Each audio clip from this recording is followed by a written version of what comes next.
after Mahmood Yakubu, INEC chairman.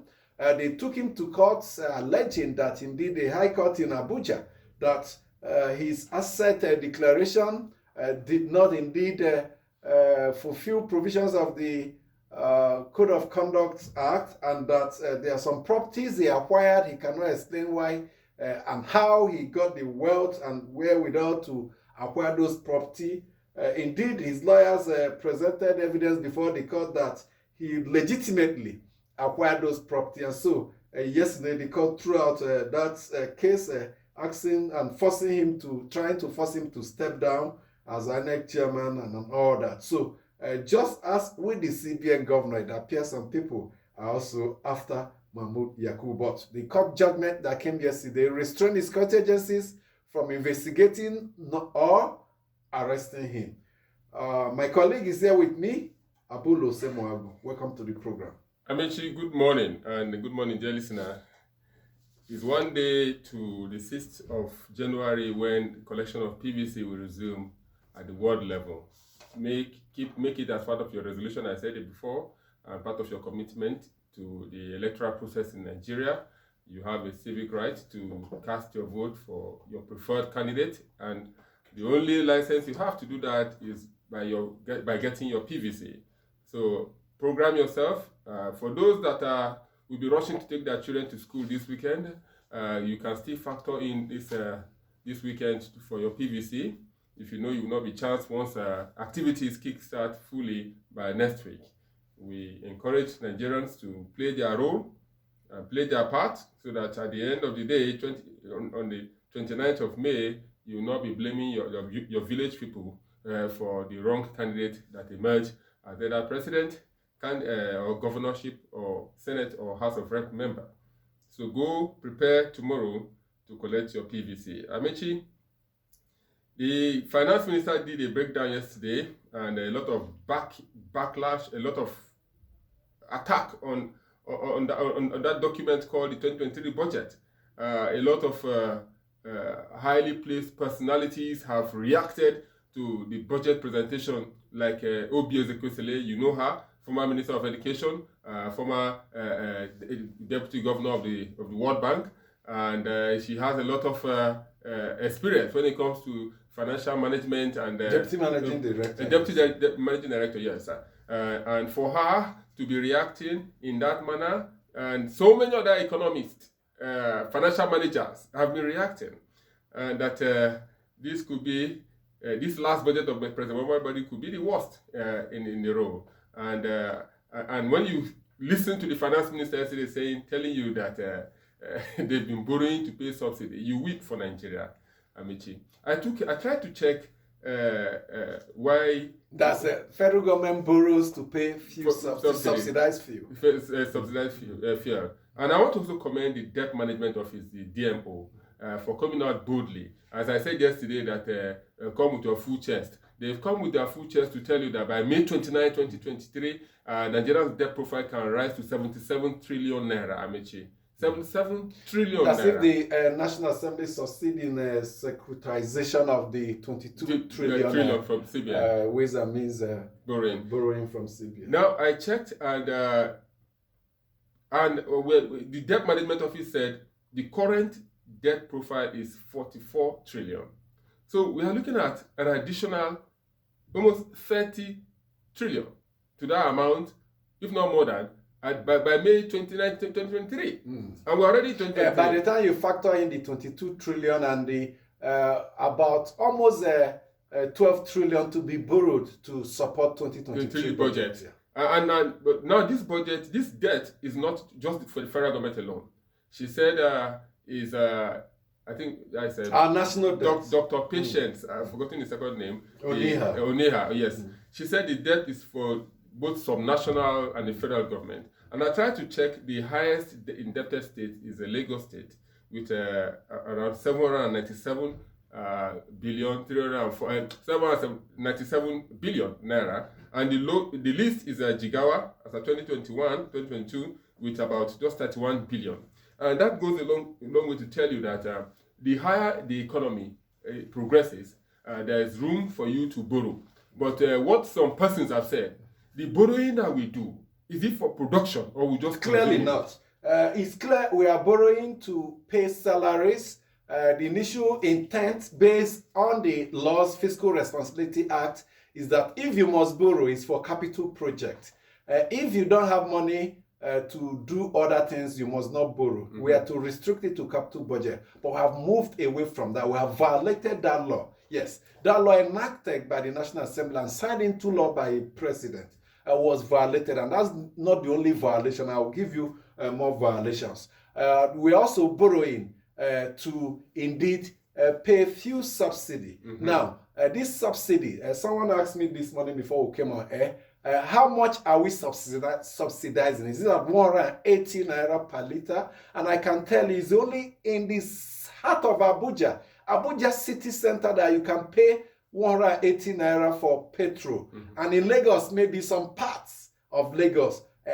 In Abuja, in the outskirts, if you move like 5 kilometers from the city center, you buy fuel at over 200 naira. Mm-hmm. A colleague told me he was buying fuel in Enugu and the east at about 300 naira per liter. The reports we are getting everywhere, over 300, some people are buying. So if we are borrowing to subsidize fuel, at what point is it at 180 naira? If it's at 180 naira, who are those that are enjoying the differential? Now, we are not just borrowing to pay fuel subsidy. We are borrowing to pay salaries. And we are borrowing to service our debt. You are borrowing for recurrent. Yeah, to pay salaries and overhead. And we are borrowing to service the debt. That's the predicament we have found ourselves in. In this year's, in the 2023 budget, this year's budget, the deficit, almost 12 trillion, is over 5% of our GDP. Exactly. And the Fiscal Responsibility Act says your deficit must not go beyond 3% of your GDP. Deficit is the money you have to borrow to indeed meet up with your commitment. So it is a huge debt trap for Nigeria, a huge debt trap for this administration, and more importantly, for the one that will succeed it. The next administration, recall Okonjo-Iweala won in 2014, that the next administration will indeed face a tight corner. But we are predicting here that the next administration will have so huge responsibility problems that we don't know how they can wriggle out. We are saying most of these things violate the Fiscal Responsibility Act. And for heaven's sake, Amici, you have the Fiscal Responsibility Commission. Have they come out to guide the government in these areas? We keep saying violate it. But a commission has been established to checkmate, to help government. Just like the DMO, the Debt Management Office, coming out to tell you, to shout on top of their voices that the Nigerian debt profile will reach some 7 trillion by May 2029. So what is the Fiscal Responsibility Commission doing? They will advise government will ignore them. So what do? You come to the public. You want to still be in job. You don't want to be sacked. So, but why were they established in the first place? We said here last time, Amici, that institutions are created to help leaders succeed, to help the government succeed. So if an institution is established, independent, like the Independent National Electoral Commission, and it cannot exercise its functions, then you should scrap it. What is it doing there? The appointment into the board and management. Those that were appointed will be so thankful to the government to appoint them. And you want them to check that government. If you appoint the right persons, there, those that will stand up to the government, they will do their job. But if you appoint those that will submit their CVs and lobby everybody, they will just be happy taking the crumbs from the table. And that is what the situation is there. It's down to the political will of the president and commander-in-chief. You even ask, where is the National Assembly? When you violate a law, there's procedures established in our laws to deal and punish those that violate the law. If a president or a minister, anybody violates the law, the National Assembly has the option of impeachment. You ask the National Assembly, what have you also done? That our laws are being violated, the laws you made for ourselves, that's what you call impunity. Laws are violated and nothing happens. That is why you have what they call the checks and balances in governance, in government. Those that studied government, political science, the checks and balances. The National Assembly, which is the legislature, is supposed to checkmate the executive not to go not to ignore its functions or behave as if they are not aware that this is what they're supposed to do. And the judiciary is also there to interpret these laws. So if the National Assembly is not doing its work for checkmating the instrument of government established by law, I'm concerned about the Fiscal Responsibility Commission, Amaechi, which means they have not spoken. They have not been acting. That's why government keep going this way in disregard of this act. The Fiscal Responsibility Commission is to send their reports to the National Assembly, annual reports. It's only when the National Assembly gets it, because this Fiscal Responsibility Commission cannot buy. So they've not been sending. They've not been sending. We don't know whether they have sent. But they've not. Are you aware? When they send it to the National Assembly, just like the Auditor General's office, when they send it, is behoves on the National Assembly to take action. Amaechi, let's not even go that way. There is gross redundancy in most agencies. When President Olusegun Obasanjo set up Servicom was meant to do what? To help you serve the people. So agencies are supposed to create website, create platform where other Nigerians like us can follow what they are doing. I can follow up and know that, oh, this agency is here, and this is the function, this is its challenges, and these are the projection ahead of the incoming year. But back to the issue of fuel subsidy, I asked what amount are they subsidizing? Is it 180?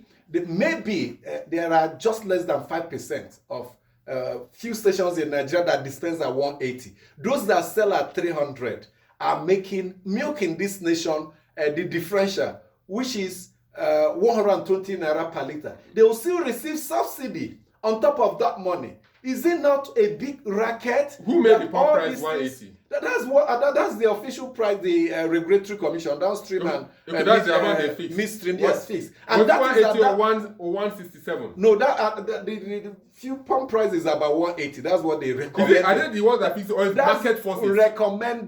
Recommended. So they'll chop on top of those that sell at 350 will chop over the differential and still chop from our subsidy, and we are borrowing to pay this subsidy. Now, where does it live up? Now, when we made these laws that the government has been violating at will with impunity, it is to guide our monetary policies, our fiscal expansion, and every other thing. Because there are limits to anything you do without limits in this world. You are inviting doom. Those laws were meant to serve as check to help us restrain ourselves. When we get to this point, we say, no, if we borrow more now, these are the implications. But we have become unaware. We have been blinded to the implications, and we have continued going on. But let's leave that. Before we quickly leave, because we have other issues. Yes, just quickly.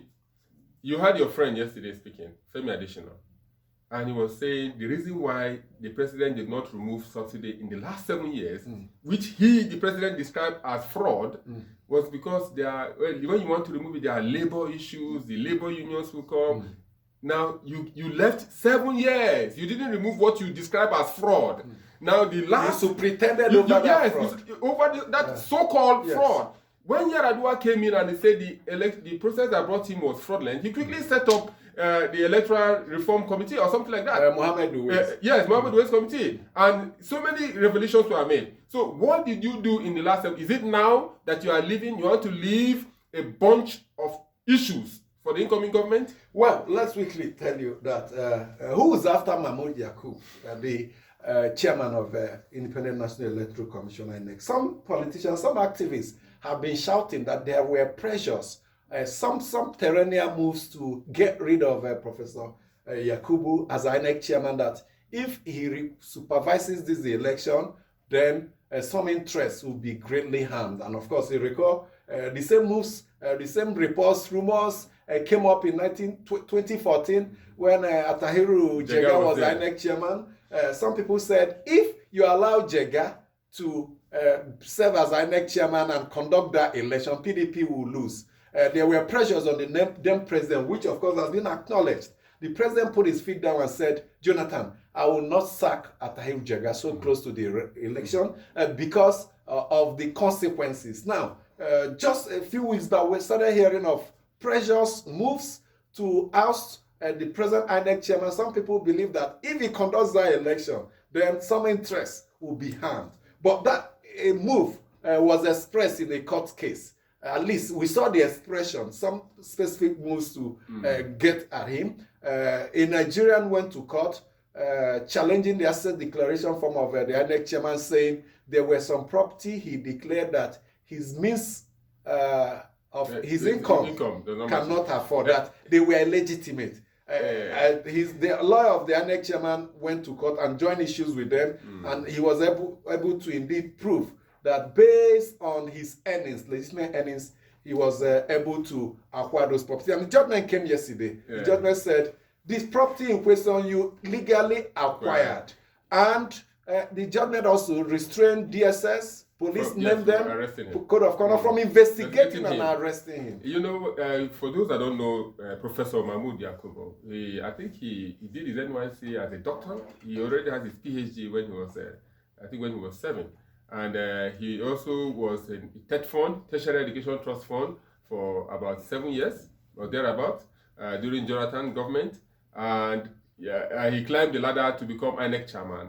And for somebody that had been at TED Fund and somebody that served, did his youth service as a PhD holder, there are so many properties maybe he must have acquired, but that is not that of place. It is right, it is citizens' right to investigate, because we have the FOI Act that has permitted you and I. And the person did investigate, so yes, good.